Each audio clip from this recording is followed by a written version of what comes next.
Russia ও চীনের নিবিড় বন্ধুত্ব শিগগিরই পৃথিবীকে তৃতীয় বিশ্বযুদ্ধের দিকে ঠেলে দিবে বলে মন্তব্য করেছেন যুক্তরাষ্ট্রের নেতৃত্বাধীন সামরিক জোট ন্যাটোর মহাসচিব মার্ক রুটে। সোমবার মার্কিন সংবাদ মাধ্যম নিউ ইয়র্ক টাইমসকে দেওয়া এক সাক্ষাৎকারে তিনি এই আশঙ্কার কথা জানান।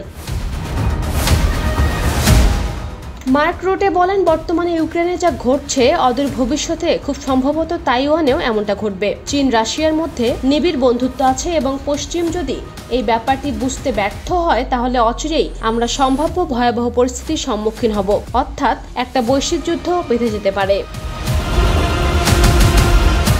তিনি আরো বলেন, যদি এই যুদ্ধ বেঁধে যায় তাহলে গত শতকের দুই বিশ্বযুদ্ধের তুলনায় সম্ভাব্য এই যুদ্ধে প্রাণহানি ও ক্ষয়ক্ষতির হার হবে অনেক বেশি।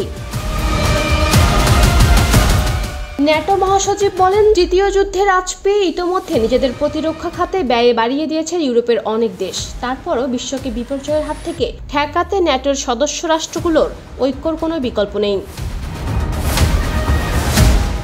এর আগে সম্প্রতি ইইউ এর পররাষ্ট্র বিভাগের প্রধান কাজা কালাসের সঙ্গে বৈঠক করেছেন চীনের পররাষ্ট্রমন্ত্রী ওয়াং ই। বৈঠকে রাশিয়া ইউক্রেন যুদ্ধ প্রসঙ্গে চীনের পররাষ্ট্রমন্ত্রী বলেছেন, ইউক্রেন যুদ্ধে চীন কখনো রাশিয়াকে পরাজিত হতে দেবে না। কারণ হিসেবে তিনি বলেন, ইউক্রেন যুদ্ধে রাশিয়া পরাজিত হলে যুক্তরাষ্ট্রের মনোযোগের কেন্দ্র হয়ে উঠবে চীন এবং এশিয়া প্রশান্ত অঞ্চল।